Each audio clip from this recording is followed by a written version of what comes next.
오늘도 귀한 수요 사경에 나오신 한 분 한 분을 주님의 이름으로 환영하고 축복합니다. 계속해서 우리 한국교회 역사를 살펴보고 있습니다. 오늘은 세 번째 시간이고요. 토착 언어 속으로 성육신앙, 기독교 신앙이라는 제목으로 우리가 또 하나님 말씀, 또 하나님 한국교회 역사를 함께 살펴보도록 하겠습니다. 먼저 여러분 이 제목을 먼저 보시면요, 토착 언어 속으로 라는 말이 먼저 등장합니다. 토착 언어가 무엇일까요? 말 그대로 각자의 토착, 사용하고 있는 언어들이 있다는 것입니다. 그러니까 예수님의 복음이 전파될 때는 처음에 히브리어, 아람어 같은 언어로 시작되어서 이제 우리나라는 한글을 사용하죠. 중국은 중국어를 사용하고 미국은 미국어로 사용하는 그런 토착 언어들이 있습니다. 그렇게 언어들이 변화되어서 복음이 전해지는 과정이 분명히 있을 것입니다. 그래서 그 토착 언어 속으로 들어올 때 그 언어가 제대로 변화되는 것이 굉장히 중요한 일이겠죠. 예를 들어서 헬라어의 복음이란 말은 유앙겔리온이란 말을 사용합니다. 그러니까 유앙겔리온이라는 말을 했을 때 그 당시 사람들은 유앙겔리온이라고 하면 어떤 뜻이었냐면 로마의 황제가 태어났을 때, 로마의 황제가 태어났다 하는 말이 유앙겔리온이었습니다. 그 로마 황제가 사용하던 그 유앙겔리온의 말이 이 신앙의 언어로 바뀌자 유앙겔리온이 예수님이 태어나신 것, 예수님의 그리스도의 탄생이라는 복음이란 말로 바뀌게 된 것이죠. 그러니까 이처럼 토착 언어, 우리나라로 언어가 들어온 것들이 어떻게 들어왔는지를 살펴보는 것이 굉장히 중요할 텐데요, 오늘 그것을 하나 살펴보려고 합니다. 그 제목 뒤에 보시면 성육신한 기독교 신앙이라고 되어 있습니다. 그러니까 성육신, 예수님께서 이 땅에 몸을 입고 오신 그 신앙에 대해서 함께 좀 살펴보려고 합니다. 1번 보시면 기독교의 핵심 신앙 성육신이라고 되어 있습니다. 성육신이란 말은 여러분 들어보셨습니까? 성육신이란 말은 기독교 신앙의 가장 중요한 것 중에 하나, 아주 핵심 중에 핵심이 바로 이 성육신이라는 말입니다. 성육신이란 하나님의 아들 예수님께서 인간의 몸을 입고 이 땅에 오심을 뜻하는 말입니다. 이게 어떤 말일까요? 하나님이셨던 성자 예수님께서, 신이신 하나님께서 아주 유한하고 비천한 인간의 몸을 친히 입으시고 이 땅에 우리를 구원하러 오셨다는 말씀입니다. 그러니까 성육신이란 말은 예수님의 놀라운 구원의 사랑의 모습을 아주 함축적으로 담고 있는 단어라고 할 수 있습니다. 그래서 두 번째 줄에 보시면 복음은 문화와 언어로 성육신하여 전해진다라고 적었습니다. 성육신한다는 말은요, 이 땅에 하나님께서 인간의 몸으로 오시기 위해서 불편함을 겪으신 겁니다. 하나님은 전능하시고 전지하셔서 하나님으로 그대로 계시면 되는데 바로 우리를 사랑하셔서 불편하고도 힘들고 비천한 인간의 몸을 입고 오신 것이죠. 마치 그런 것처럼 성육신은 불편하고 고통을 수반합니다. 왜 그렇게 고통과 불편을 수반하면서 성육신 하셨을까요? 바로 그 성육신을 통해 우리에게 구원의 길을 열어주셨기 때문입니다. 성육신 해야만 복음의 길, 그 구원의 길이 열릴 수 있는 것입니다. 마찬가지로 이 복음, 예수님이 전하신 이 복음이 성육신했던 것처럼 우리가 전해진 이 복음은 언제나 문화와 언어 속으로 성육신에서 들어왔다는 사실을 기억해야 합니다. 하늘 영광을 버리시고 이 땅에 오신 예수님께서 하나님의 자녀가 되는 권세를 우리에게 주셨던 것은 바로 이렇게 예수님의 고난과 고통, 성육신하는 것이 있었기 때문이라는 것입니다. 마찬가지로 우리의 삶에 지금 복음이 전해져서 이렇게 우리가 하나님의 말씀을 듣고 복음을 믿고 살아가는데요, 이런 과정이 있기까지 사실 우리나라에도 그런 성육신의 과정이 있었다라는 사실을 우리가 기억해야 합니다. 그렇게 성육신하신 분들이 바로 오늘 선교사님의 삶이 하나 있습니다. 그래서 하나 그렇게 살펴볼 거고요, 또 하나는 아까 말씀드렸듯이 그 성육신한 언어, 이 성경이 그러면 우리나라 말로 어떻게 번역되었는지를 오늘 그 과정을 이렇게 두 개를 크게 살펴보려고 합니다. 2번을 보시면 조선의 일상생활 문화와 투쟁한 선교사라고 적었습니다. 조선의 일상생활 문화와 어떻게 해요? 아주 투쟁하시던 선교사님의 삶이 있었다라는 겁니다. 사진 하나 보여주시겠어요? 이분이 바로 계일 선교사님입니다. 이 계일 선교사님께서 아주 훌륭한 일들을 많이 하셨는데요. 이따가도 이제 뭐 성경 번역에 관한 일이나 여러 가지 한국 처음에 개신교가 전파될 때 많은 일들을 하셨는데, 이 선교사님께서 어떤 이야기를 하셨냐면, 한 장만 더 넘겨주시면, 이렇게 살았던 1890년대 이제 조선 한양의 모습이라고 합니다. 굉장히 조금 아직 발달이 덜 된 모습이죠. 그 선교사님이 처음 오셨을 때, 한국에 이 땅에 조선에 처음 오셨을 때 살아가시던 모습이 바로 저런 삶의 모습이었습니다. 그런데 이 당시에 계일 선교사님 오셨던 고국은 저것보다 훨씬 더 발전되고 훨씬 더 깨끗한 문화에서 살고 계셨겠죠. 그래서 어떤 이야기를 하셨냐 하면, 계일 선교사님이 항상 드셨던 것이 원래는 빵, 고기, 커피 이런 거를 주로 드셨을 겁니다. 그런데 이 조선에 와서는 드셨던 것이 쌀밥, 거친 잡곡밥, 또 짠 배추김치, 고추장, 그런 거를 드셨다라는 겁니다. 여러분 혹시 해외 나가 보셨을까요? 꼭 뭘 가져가세요? 고추장을 꼭 가져가시죠. 김치도 어떻게든 이렇게 조금이라도 가져가시려고 하시죠. 왜 그러세요? 가시면 음식이 잘 안 맞으시죠.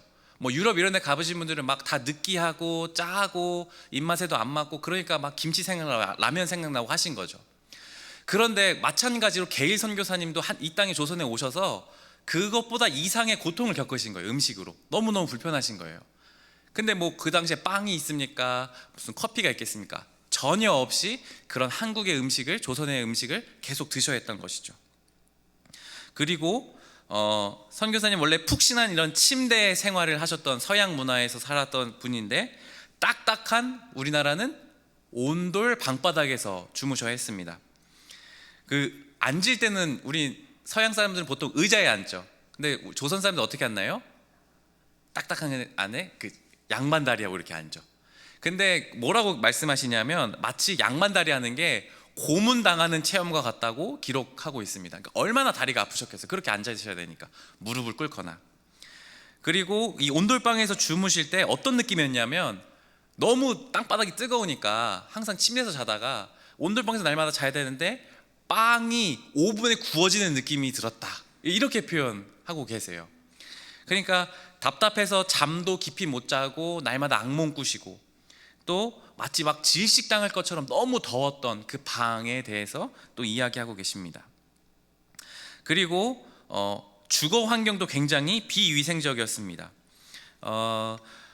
그 당시에는 이제 다 농사를 지었으니까 거름 구덩이라고 이렇게 있었습니다. 그래서 사람들의 그런 이제 배변한 것들이나 동물들의 그런 오물들을 한 곳에 모아 놨었죠. 거름으로 사용하기 위해서. 근데 그런 퇴비 구덩이에 넣어두는데 그 냄새가 날마다 올라오는 거죠. 그리고 그 옆에 흐르는 도랑물은 구정물이 항상 흐르고 있었고, 이제 그런 물들이 혹시나 우물에 들어가서 자기가 먹는 물에 들어가지 않을까 계일 선교사님이 걱정했다고 합니다. 1887년에는 콜레라가 되게 유행했다고 합니다. 그래서 수천 명이 죽었는데, 이제 계일 선교사님도 이런 사람들이 겪는 콜레라나 뭐 천연두 이런 전염병들에 옮지 않을까 실제로 죽음에 대한 두려움을 겪었다고 기록하고 있었습니다. 그래서 선교의 활동의 주요 과제가 다른 게 아니라 이런 질병을 퇴치하고 위생을 청결하게 하는 것이었다고 말씀합니다. 왜 이런 이야기를 지금 드리냐 하면, 선교사님의 삶은 이렇게 멋지게 복음을 전하고 막 헌신적으로 이렇게 사시는 그런 것만, 우리는 멋진 것만 기억하지만, 사실 현실의 삶은 굉장히 어려웠다는 겁니다. 성육신한 삶 그 자체였다는 것이죠. 굳이 서양에서 그렇게 편하게 침대 생활, 맛있는 커피, 빵을 먹던 그 선교사님이 그 모든 걸 다 버리고 이 조선에 낙후된 그 문화 속으로 오신 것이죠. 왜냐? 복음을 전해야 됐기 때문에. 그래서 그 복음이, 그런 선교사님들의 헌신과 성육신의 삶이 있었기 때문에 복음이 전해지고 전해져서 지금 우리에게까지 온 것이죠. 그래서 우리도 그런 성육신의 삶을 기억해야 합니다. 그래서 우리가 복음을 전할 때는 언제나 이 성육신, 고통과 불편함이 따른다는 사실을 기억해야 합니다.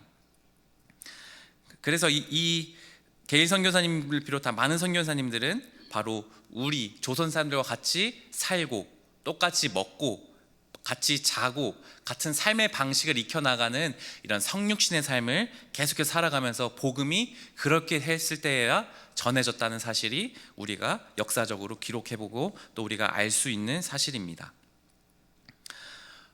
조선의 정신문화와 한글의 가치를 발견이라고 3번 적혀져 있습니다. 이 게일 선교사님을 비롯한 선교사님들이 물론 살아가는 삶에 있어서 이 조선이 굉장히 낙후되고 어려웠던 건 사실이었습니다. 그런데 그렇게 불편했지만 그런 과정 속에 조선인들의 아주 높은 문화 수준을 발견했다고 합니다. 우리나라 지금도 여러분 교육열 하면 우리나라 어디 가서 뒤지지 않죠. 공부하기 정말 좋아하고 정말 뭐 하나 하면 끝장 보는 민족이 바로 우리나라 사람들입니다. 근데 이때뿐만 아니라 옛날부터 그랬다는 것이죠. 이 선교사님들이 보니까 우리나라 조선 사람들은 책도 좋아하고 학문도 좋아하고 아주 교육에 대한 열정이 높았다라는 겁니다. 가지고 있었던 공부하던 그 인문학의 수준이 굉장히 높았다라고 말하고 있습니다. 그래서 그런 모습들을 보면서 비록 위생적으로는 좀 낙후돼 있고 그럴지라도 정신문화만큼은 굉장히 성숙해 있고 높다, 굉장히 존중할 만하다라고 선교사들이 점점 그런 인식이 가져갔다고 합니다. 그런 조선 문화를 자세히 살펴보니까 굉장히 독특한 점이 있다라는 것이었어요. 뭐냐면 우리 성경에 있는 이 구약 성경 히브리 유대 사람들의 문화와 우리나라 조선 문화가 굉장히 유사한 점들이 있다는 것을 발견했습니다. 고개 숙여 인사, 그러니까 히브리 사람들이 경배할 때 머리를 숙여서 이렇게 엎드려 절을 하는데요, 그 모습이 마치 우리나라에서도 인사할 때 어떻게 해요? 안녕하세요 하면 머리를 숙이죠. 네, 그렇게 머리를 숙이죠. 근데 서양 사람들이 머리를 숙이나요? 서양 사람들이 손을 이렇게 드죠? 하 이렇게 하죠. 그러니까 그런 문화의 차이가 이미 서양 사람과 조선 문화의 사람들의 차이가 있다는 것을 발견했습니다. 우리나라 사람도 인사할 때 안녕하세요라고 묻죠. 안녕하시냐고 묻죠. 그 히브리어 말로 인사가 뭘까요? 샬롬. 우리 이성우 집사님이 항상 샬롬 해주시는데 그 샬롬이 바로 이런 평안, 뭐 그런 안녕, 그런 뜻을 갖고 있는 게 샬롬입니다. 그러니까 인사말이 똑같죠. 그리고 일어나서 침상을 들고 가라 하는 예수님의 말씀 구절이 서양 사람들은 이해가 안 되는 거예요. 그러니까 중풍병자 들린 사람이 믿음을 이렇게 지붕 달아서 내렸는데 예수님이 믿음을 보시고 너 그 침상을 들고 걸어가라 말씀하셨던 그 장면이 서양 사람들한테는 이 침대를 어떻게 들고 가지? 이렇게 이해를 되는 거예요. 그 침상을 어떻게 들고 가지? 그 무거운 침대를 이렇게 이해하는데 조선 사람들은 어떻게 잡니까? 이불을, 소미불을 따뜻하게 쫙 펴고 자는 거죠. 그러니까 그 이불을 들고 가면 되겠구나 하는 문화가 이미 히브리 문화와 조선 문화가 비슷하다는 것을 발견하게 됐습니다. 그 다음에 예절 문화도 있습니다. 니고데모라는 사람이 있습니다. 굉장히 유명한 그리고 굉장히 높은 지위에 있었던 종교 지도자였습니다. 예수님 살던 시대에. 근데 예수님께서 복음을 전하시고 하나님 나라의 이야기를 가르치실 때 이 종교 지도자를 굉장히 많이 비판하셨죠. 위선적인 모습들에 대해서. 그래서 이 종교 지도자들은 자존심이 상해서 예수님의 말씀이 더 듣고 싶어도 찾아가기가 어려운 거예요. 자존심이 상하니까. 그런 체면 문화가 있었다는 겁니다. 그래서 니고데모가 요한복음에 보면 언제 찾아가는지 기록되어 있는데 언제 찾아가는 줄 아세요? 밤에 너무 잘하시네요. 밤에 찾아갑니다. 그러니까 사람들이 잘 보지 않는 밤에 찾아가는 그런 체면 문화도 이 히브리 문화와 이 조선 문화가 굉장히 유사하는 것입니다. 우리나라 말 자체 안에 관습과 언행 안에 이미 이런 체면에 대한 문화들이 굉장히 깊이 뿌리 잡아 있는 것들을 우리 선교사님들이 발견했습니다. 그러나 무엇보다 선교사님들이 감탄했던 건 바로 한글이었습니다. 한글. 이 한글은 굉장히 배우기 쉽고 아주 많은 사람들이 쉽게 접근할 수 있는 언어라는 것을 우리 선교사님들이 발견하셨어요. 뭐라고 말씀하셨냐면 이 한글이야말로 선교를 위해 준비된 훌륭한 언어라고 평가하셨습니다. 그러니까 그만큼 한글이 얼마나 우수한지, 이 한글이 얼마나 위대한 것인지를 발견하고 이 한글에 대한 선교적인 의미를 발견하셨습니다. 그래서 이 선교사님들은 이런 힘든 성육신의 삶을 살고 또 했지만 바로 이렇게 조선 사람들의 문화를 존중하면서 한글의 위대함을 발견하면서 이제 본격적으로 복음이 전파되는 성경을 번역하는 작업에 착수하시게 됩니다. 4번입니다. 성경 한글로 번역되어 성육신하다. 네. 그래서 살펴보면 예수 그리스도의 복음이 우리 조선의 토착 언어인 한글로 번역되어서 조선의 정신 문화 속으로 성육신했다라고 기록했습니다. 여러분, 토착 언어인 이 한글로 성경의 복음이 번역되었을 때 이 언어를 통해서 한국 사람들의, 조선 사람들의 정신과 마음의 변화가 일어나기 시작했다는 겁니다. 바로 사람들은 이런 언어를 가지고 많은 영향을 받고 복음이 무엇인지를 깨닫게 되는 것이죠.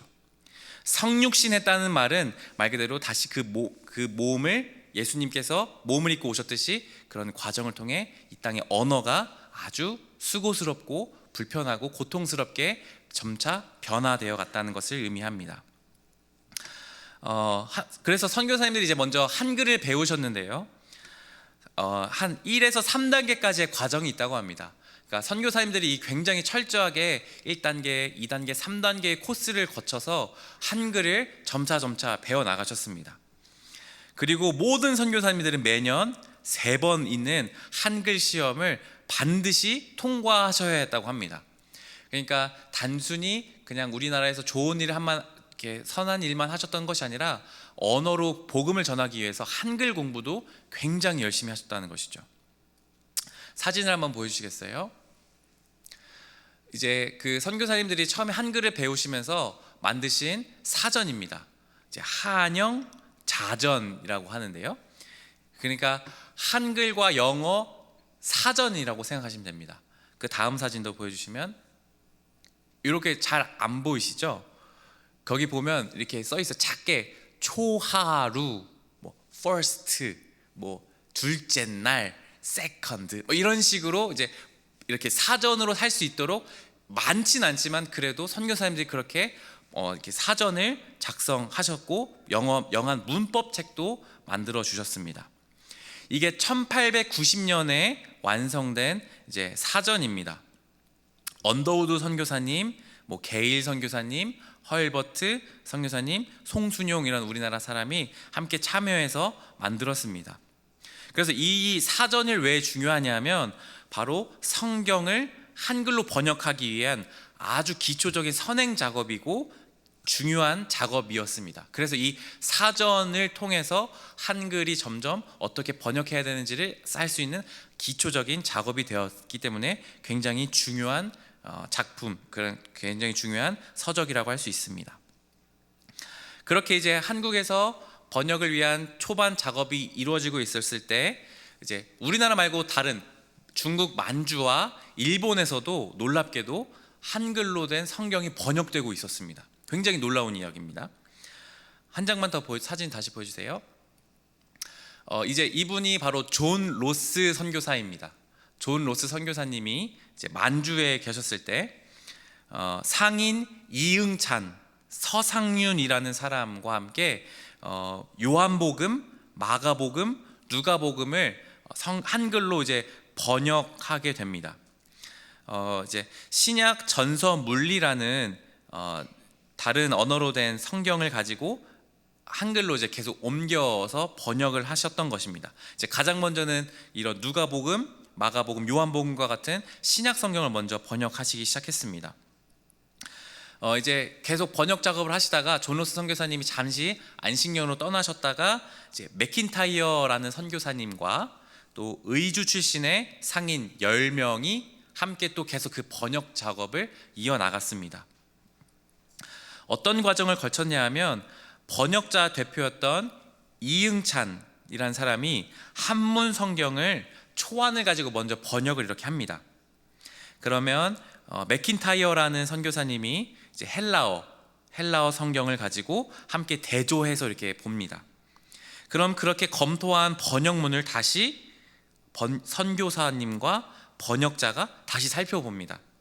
그래서 최종적으로 다시 살펴본 것을 이응찬이라는 대표가 정서했습니다. 정식적으로 그렇게 이것이 딱 번역본이다 하고 딱 이렇게 확정을 지었던 것이죠. 그렇게 해서 이제 아까 봤던 그 책 중에 하나가 1882년에 예수 성교 누가복음 전서라는 책이 완성됐습니다. 그러니까 누가복음이 먼저 완성되었고 그로부터 5년 뒤에 예수 성교 전서, 그러니까 공간 복음서가 완간이 되었던 것입니다. 이렇게 만주에서는 존 로스를 비롯한 이응찬과 존 로스 선교사님, 맥킨타이어 선교사님이 이렇게 번역 작업을 하고 있었고요. 그리고 1882년 그 비슷한 시기에 일본에서도 보면 이수정이라는 사람이 또 번역 작업을 하고 있었습니다. 이 이수정이라는 사람은 이제 일본으로 유학 갔던 학생이었는데요. 미국 선교사 루미스의 제안으로 세례도 받았고 그리고 성경 번역 작업을 일본에서 시작했습니다. 마찬가지로 한문 물리 성경을 대본으로 했고 일본어 성경을 참고해서 번역을 했다고 합니다. 이렇게 만주와 일본에서 성경 번역이 진행되었고 이제 본격적으로 한국에서도 이 조선에서도 한글 신약 성경이 먼저 번역되기 시작했습니다. 그런데 이제 1886년에 어떤 일이 있었냐 하면 1885년 이래로 들어왔던 이제 선교사님들이 많이 들어오셨어요. 근데 그때 이제 처음 선교사님 들어왔을 때 한국어로 된 성경, 바로 존 로스, 아까 말했던 그 존 로스가 만들었던 예수 성교 전서, 그 책이 이제 통용되고 있었습니다. 그런데 이 로스라는 선교사가 만들었던 로스역, 번역했다고 해서 로스역이 좀 논란이 되기 시작했습니다. 왜냐하면 언더우드 선교사님이 그것에 대해 문제 제기를 하기 시작했던 것입니다. 왜냐하면 한문체가 너무 많다. 이 조선어보다는 한문체가 너무 언어에 많고 그리고 의주 지방에서 의주 상인들 10명이 했었기 때문에 의주에서 사용하던 방언들이 너무 많이 사용되었다. 그래서 이거를 이 조선에서 사용하기에는 조금 어렵지 않겠나 하는 논쟁들이 계속 오갔습니다. 그래서 결국에 이 로스역의 인쇄를 중지했습니다. 그리고 그 몇 년을 거쳐서 상임성서실행위원회라는 조직을 만들게 되었습니다. 기존에 이제 의주 지방에 있던 그 성경 번역의 그런 책임들이 이제 상임성서실행위원회를 통해서 서울에 있던 선교사님들과 다른 서울에 출신 사람들에게 이제 번역의 역할이 넘어온 것이죠. 외국인 선교사님들은 어떤 성경을 사용했냐 하면 옥스포드에서 출간한 헬라어 신약 성경, 그리고 영어 성경 개역본 RV 버전을 사용했고요. 흠정역 KJV를 사용하셨습니다. 그리고 한국인 조사가 있습니다. 말 그대로 도움을 주는 사람들, 조사라고 하죠. 이 송순용, 조한규, 최병헌, 김명준, 이창직 등 이제 여러 서울이나 중부지방 출신의 사람들이 함께 이제 외국인 선교사님들이랑 사용했는데, 이 한국인 조사들은 한문 물리 신약 전서나 일본어 성경을 대본으로 사용해서 계속해서 한글로 된 성경을 계속해서 번역 작업해 나갔습니다. 그래서 앞에 살펴봤던 의주 출신과 달리 이 상인 출신들이 아니라 이 서울 출신의 조사들은 한학에 좀 조예가 깊었고 서울의 중심 출신들이었기 때문에 좀 대조적으로 성경 번역이 조금 더 원활하게 되어 가고 있었습니다. 그래서 이 한국인 조사들은 선교사를 도와서 우리나라 단어의 본래 뜻이 어떤 것이 더 명확한지 밝혀주었고, 또 문장이 조금 더 잘 읽힐 수 있도록, 조금 더 수월하게 우리나라 어순에 맞게 잘 될 수 있도록 함께 도와주었습니다.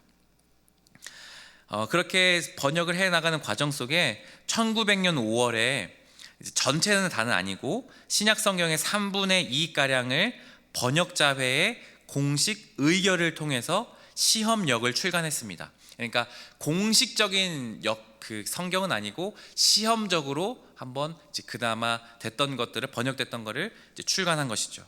근데 그나마도 사복음서, 사도행전, 로마서만 먼저 출간을 했었습니다. 이제 그러는 와중에 개인역이라 그래서 이런 번역자들이 함께 모여서 한 거 아니고 그냥 선교사님들 개인적으로 그렇게 번역했었던 공관복음, 사도행전, 바울 서신서들이 또 함께 출간되기 시작했습니다. 그래서 이렇게 출간되었던 임시 방편으로 일단 출간되었던 시험역 그리고 개인역, 개인들이 번역한 것, 시험적으로 번역한 그것들을 함께 엮어서 1900년에 신약 전셔가 출간되었습니다. 사진 한번 보여주시겠어요? 그렇게 나온 게 바로 이 저 왼쪽에 신약 전셔입니다.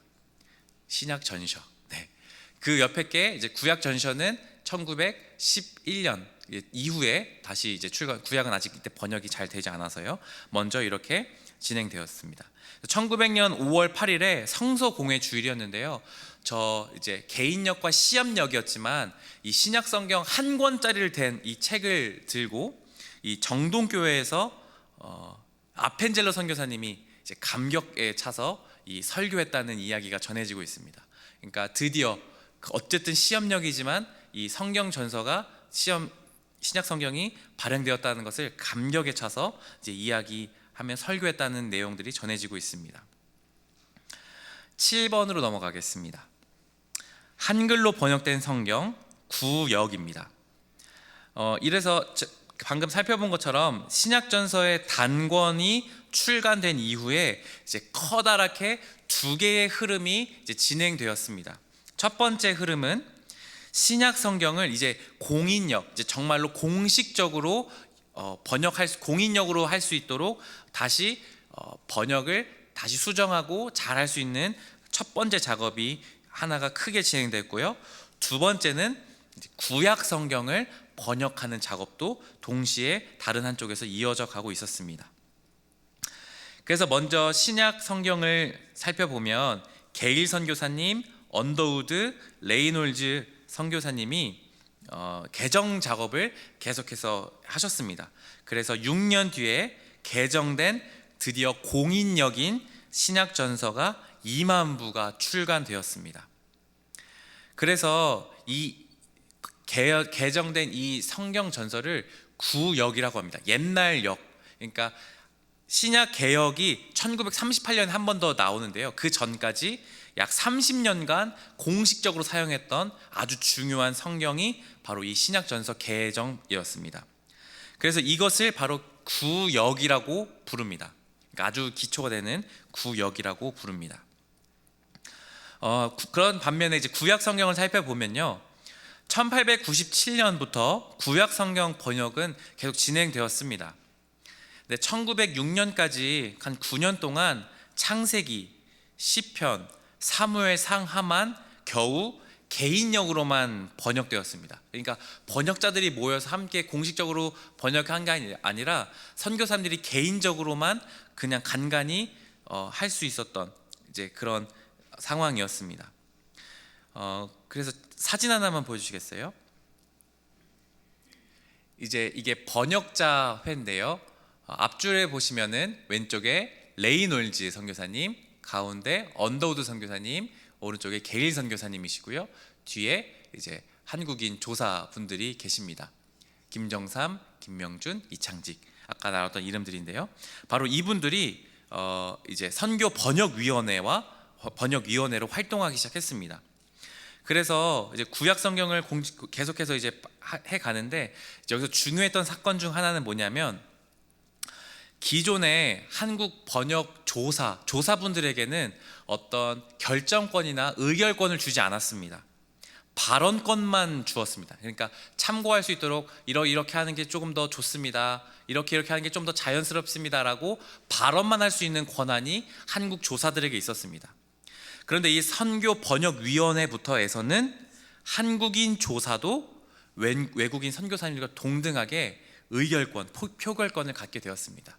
그러니까 이 언어를 어떻게 사용할지 표결할 때 이제 한국인 조사들도 정식적으로 표결권을 갖게 되었다는 것이죠. 이 책에서는, 여기 공부하는 책에서는 뭐라고 표현하냐면 우리나라 최초의 목사님이 탄생한 것만큼 아주 중요한 사건이다라고 기록한 것이죠. 왜냐하면 바로 우리나라 사람들이 바로 우리 언어로 정확하게 번역할 수 있는 그런 권한이 생겼던 그런 아주 중요한 사건이기 때문입니다. 그래서 1910년에 번역위원회가 이제 게일 언더우드가 협력하여서 1911년 구약 전서가 출간되었습니다. 이제 앞에 살펴봤던 구약 신약 성경, 신약 전서 개정과 바로 이 구약 성경을 합쳐서 구역, 옛날 역이라고 해서 구역이라고 구분해서 살피고 있습니다. 네, 그리고 이제 개역 성경이 이제 등장합니다. 1938년입니다. 이렇게 처음에 구역이 등장했을 때 바로 그때부터 사실은 사람들이 계속해서 바로 또 우리 개정해야 합니다라는 목소리들이 계속 나왔습니다. 왜냐하면 이게 번역이라는 작업이 굉장히 어려웠기 때문에 하면 할수록 오류가 계속 발생되고 사람들이 읽을수록 좀 어색한 문장들이 너무 많았기 때문입니다. 그래서 구역이 출간 이후에도 이제 바로 그 즉시 구약 개역자회가 구성됐습니다. 그러니까 개역을 계속 해 나가는 사람들이 모였습니다. 이제 근데 이 개역하는 상황에는 사실 조금 여러 가지 순탄치 않은 상황들이 있었다고 합니다. 이제 계속 번역하는 작업이 여러분 얼마나 어렵겠어요. 그러니까 자기 언어로 된 성경을 읽는 것도 물론 좋지만 외국어 성경과 또 헬라어 성경, 또 다른 한문 성경 이런 것들을 조합해서 우리나라의 적절한 말을 만들어내는 것이 정말 어려운 일이었죠. 그래서 이렇게 번역을 하셨던 수고로운 작업 때문에 이제 레이놀즈 선교사님 같은 경우에는 이제 더 이상 못하겠다, 개역자회 못하겠습니다, 사임을 하십니다. 그리고 언더우드 선교사님도 이제 사망하시게 됐고요. 새로 이제 임명된 엥겔, 어더만이라는 선교사님들은 이제 또 번역을 놓고 이 말이 맞다, 저 말이 맞다 하고 또 다투기 시작했습니다. 거기서 이제 그런 상황에서 게일 선교사님이 위원장으로 취임하셔서 우리 이 성경을 조선어풍으로, 조선어에 맞게 좀 개혁합시다라고 주장했다가 또 그것이 또 갈등이 되어서 여러 가지 다툼 속에 게일 선교사님도 다시 그 위원장직을 내려놓았습니다. 이렇게 좀 순탄치 않은 개혁 작업들이 이루어지고 있다가 이제 베어드 선교사님과 피터즈 선교사님, 남궁혁, 김관식, 김인준 등 이제 해외에서 공부하고 오셨던 이제 목사님, 선교사님들, 또 그런 한국인 분들이 오셔서 본격적으로 조금 더 구약 성경이 개혁이 되어 가고 있었습니다. 그래서 1938년에 구약 전서 개정이 발간되었습니다. 마찬가지로 1926년에도 신약 성경을 위한 개혁자회가 구성되었습니다. 커닝햄, 로스 선교사님이 주축이 되어서 1938년 12년 뒤에 신약 개혁이 발행되었습니다.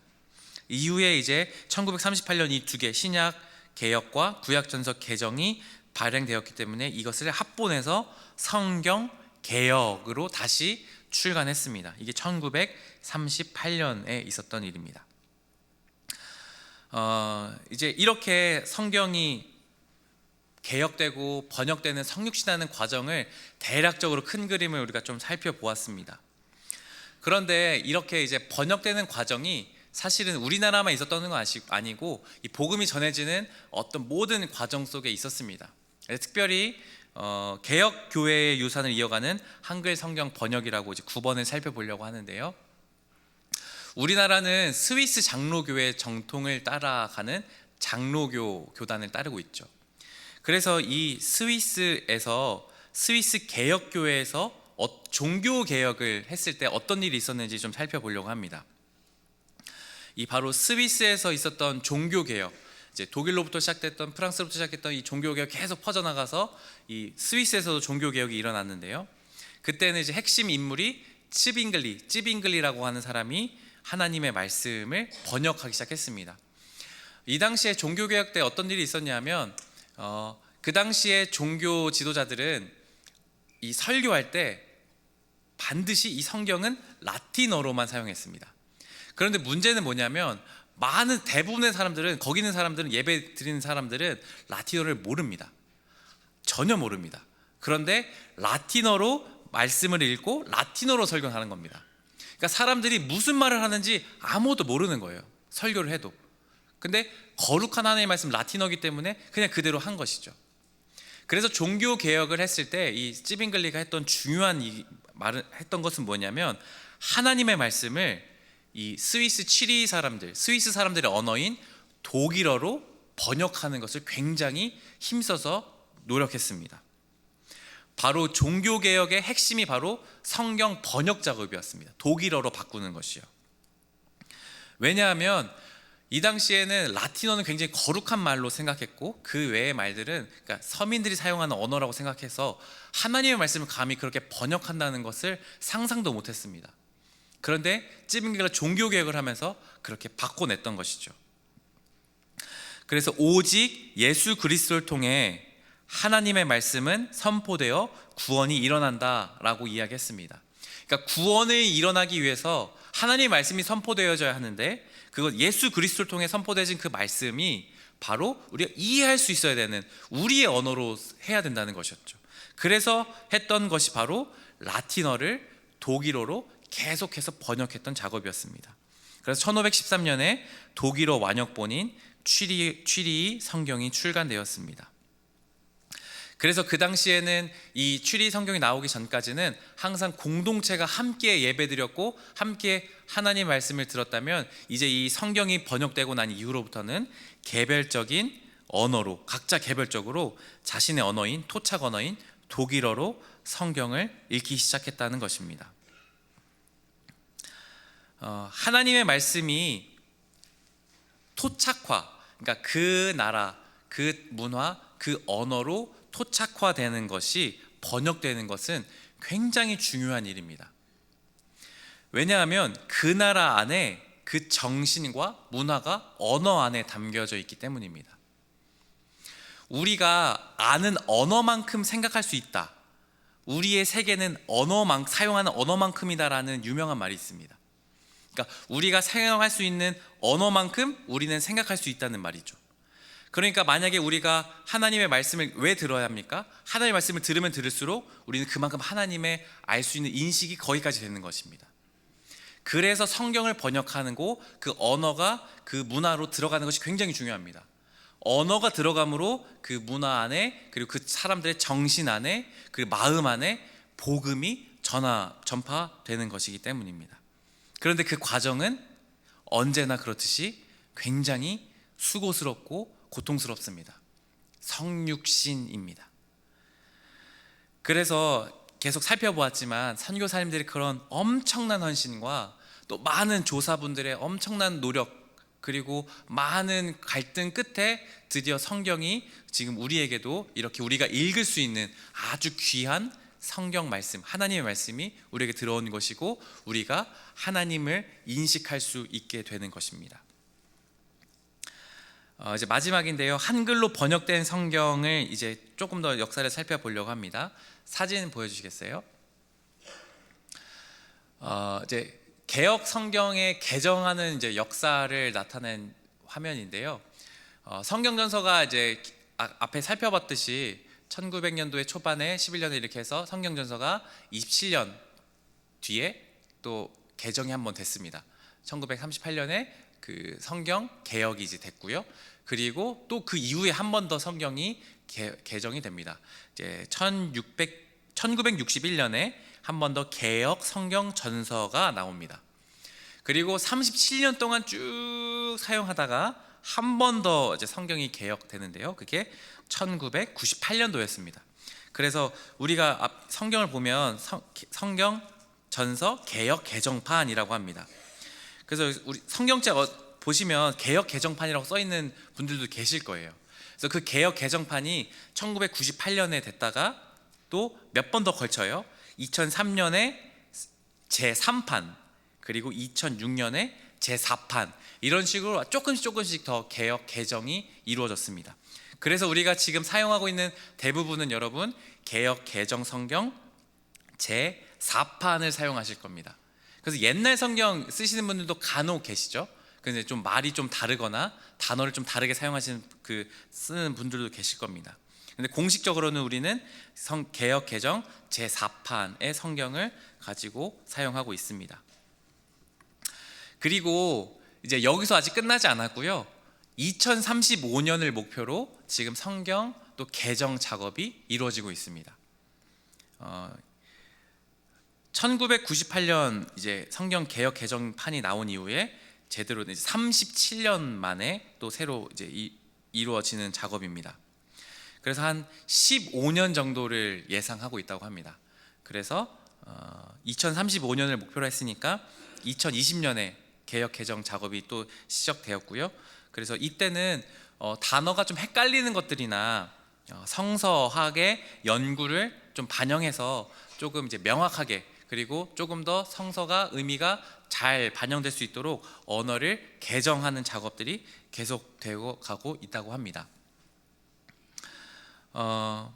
이렇게 오늘 이제 성육신하시는 예수 그리스도의 모습과 이제 토착 언어로 성육신하신 이 신앙에 대해서 우리가 쭉 살펴보았습니다. 선교사님들의 성육신한 그 아주 수고스럽고 고통스러운 그런 헌신들이 있었기 때문에 복음이 전해진 것입니다.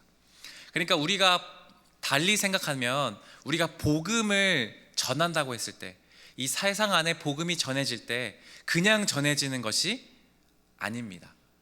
바로 우리도 성육신하는 그런 수고스러움이 있어야 복음이 전해지는 것입니다.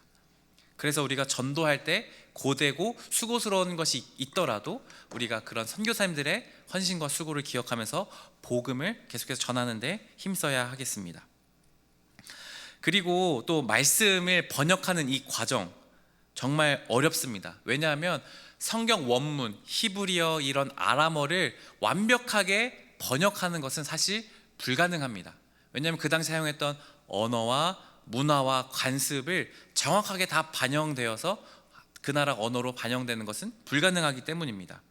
하지만 그럼에도 조금이라도 더 정확하게, 조금이라도 더 하나님 말씀을 잘 알기 위해서 하나님의 말씀을 사랑하는 우리 민족의 열심과 헌신을 우리가 이것을 통해 살펴볼 수 있습니다. 그래서 우리가 이렇게 잘 번역된 하나님 말씀을 통해서 조금이라도 더 하나님 뜻을 바르게 분별하기 위해 노력하는 것이죠. 이렇게 성경의 한글 번역은 이 땅의 복음이 한국인의 정신 문화 속으로 뿌리내는 데 결정적인 역할을 했다라는 것을 마지막으로 말씀드렸습니다. 그래서 여러분, 이 성경이 그냥 우리가 읽지만 아주 많은 분들의 수고 헌신으로 아주 귀중하게 우리에게 온 말씀이라는 것을 다시 기억해 주십시오. 그리고 왜 말씀을 많이 읽고 많이 들어야 될까요? 그렇게 말씀에 우리가 노출될수록 하나님이 어떤 분이신지 또 우리가 자연스럽게 그 복음의 세계 안으로 들어가는 것이기 때문입니다. 그래서 더욱더 오늘의 강의를 기억하시면서 하나님의 말씀을 사랑하고 하나님의 말씀에 더욱더 열심을 내며 성육신하는 삶을 살아가시는 저와 우리 성도님들 한 분 한 분 되시기를 간절히 소망합니다. 아멘. 우리가 한 가지 함께 좀 같이 기도하면 좋겠습니다. 함께 같이 기도할 때 오늘의 좀 이 강의를 하나님의 말씀을 함께 기억하면 좋겠습니다. 가장 먼저는 이 땅에 오신 우리를 구원하시기에 오신 예수님의 그 성육신의 그 은혜를 기억하며 기도합시다. 하나님, 주님께서 이 땅에 오심은 당연한 것이 아니라 하나님께서 우리를 사랑하셔서 이 땅에 주님의 인간의 몸을 입고 오신 그 주님의 놀라우신 사랑임을 기억합니다. 바로 그 성육신하신 그 모습들을 가지고 오신 선교사님들의 헌신과 노력이 있었기 때문에 우리 또한 그 복음이 전해졌음을 감사하며 나아갑니다. 하나님, 또한 하나님의 말씀이 이 땅에 성육신하여서 여기까지 오기까지 얼마나 많은 이들의 수고 헌신이 있었는지를 기억합니다. 기억합니다. 하나님, 또한 우리가 그처럼 하나님의 말씀을 더 깊이 사랑하며 우리 또한 하나님의 뜻을 따라서 성육신하는 삶으로 복음을 전하고 하나님의 뜻을 나타내며 살아갈 수 있는 우리의 온전한 삶이 되게 해달라고 이 시간 우리 한 가지 놓고 간절히 기도하며 나가면 좋겠습니다. 함께 기도하겠습니다. 하나님, 오늘 우리가 주신 말씀들을 기억합니다. 성육신하신 예수님, 당신께서 이 땅에 오심은 하나님 당연한 것이 아니라 우리를 구원하시기 위해 수고와 하나님 고통과 아픔을 하나님 감내하시면서 오신 것임을 기억합니다. 하나님, 그렇게 우리에게 전해진 복음, 하나님 또한 선교사님들의 놀라우신 성육신하신 그 헌신과 수고, 그것들을 통해서 우리에게 전해진 이 복음을 우리가 소중히 여기고 감격하며 감사하며 살아가길 원합니다. 당연하게 여겨지는 복음이 아니라 그저 값없이 온 것이 아니라 누군가의 수고와 헌신과 희생을 통해 왔다는 그 복음이 있다는 것을 우리가 기억하며 복음에 오늘도 다시 한번 감격하며 나갈 수 있는 우리의 삶이 되게 하여 주시옵소서. 하나님, 우리도 하나님의 말씀을 더 깊이 사랑하길 원합니다. 하나님의 말씀이 당연한 것이 아니라 하나님 많은 이들의 수고를 통하여서 하나님 번역되어서 왔음을 고백합니다. 하나님, 그들의 하나님 헌신과 그들의 열심을 우리가 배우게 하여 주시옵소서. 하나님 말씀을 사랑하는 그 열심이 우리 안에도 있게 하여 주셔서 하나님을 더 깊이 사랑하고 하나님의 말씀을 읽고 하나님의 말씀을 들어나갈 때 하나님의 뜻을 우리가 더 깊이 알아가며 하나님을 더 깊이 알아가고 하나님을 사랑할 수 있는 우리의 모든 삶이 될 수 있도록 역사하여 주시옵소서. 하나님, 우리가 그렇게 하나님의 말씀을 날마다 사모하며 나아갈 수 있는 우리의 모든 삶이 될 수 있도록 성령님 우리를 붙들어 주시옵소서. 사랑하는 하나님, 우리를 사랑하셔서 성육신하신 예수 그리스도의 은혜를 감사드립니다. 하나님, 또한 그렇게 성육신하신 예수님의 모습을 따라 이 땅에 오신 선교사님들을 통해 많은 수고와 헌신을 통해 우리에게 복음이 전해졌음을 감사드립니다. 하나님, 그저 우리가 그 복음에 감사할 뿐만 아니라 이제는 우리도 또한 그렇게 예수님이 보여주셨듯 선교사님이 보여주셨듯 우리도 성육신하는 삶으로 이 땅에 복음을 전하며 복음을 살아낼 수 있는 우리의 삶이 되게 하여 주시옵소서. 하나님, 하나님의 말씀을 기억합니다. 주님께서 주신 이 귀한 말씀이 우리에게 오기까지 얼마나 많은 이들의 수고 헌신이 있었는지 성육신된 것인지를 기억합니다. 하나님, 이 말씀을 우리가 사랑할 수 있게 하여 주시옵소서. 이 말씀을 더 깊이 사모하게 하여 주시옵소서. 날마다 말씀을 읽어가고 날마다 말씀을 듣고 나아갈 때 그 하나님께서 주시는 말씀들이 우리의 인식이 더 넓어지게 하시고 하나님을 향한 열심과 사랑이 더 깊어질 수 있는 날마다 우리의 신앙이 될 수 있도록 성령님 도우시고 역사하여 주시옵소서. 감사드리고 예수님의 이름으로 함께 기도드리오며, 이제는 우리 주 예수 그리스도의 은혜와 하나님의 사랑하심과 성령의 인도하심과 우리의 삶을 인도하심이 성육신하셔서 우리에게 찾아오신 예수님의 사랑을 통해 이 땅에 복음이 전해진 선교사님의 삶을 기억하며 또한 하나님의 말씀이 이 땅에 우리에게 온 것이 당연한 것이 아니라 많은 일의 수고와 헌신을 통해 와서 그 말씀을 가지고 우리가 살아가며 그 말씀을 사랑하며 사모하며 살기로 결단하는 여기 모인 모든 이들과 함께 또한 각자의 자리에서 예배하는 모든 이들 위해 지금으로부터 영원까지 함께 하시기를 간절히 축원하옵나이다. 아멘.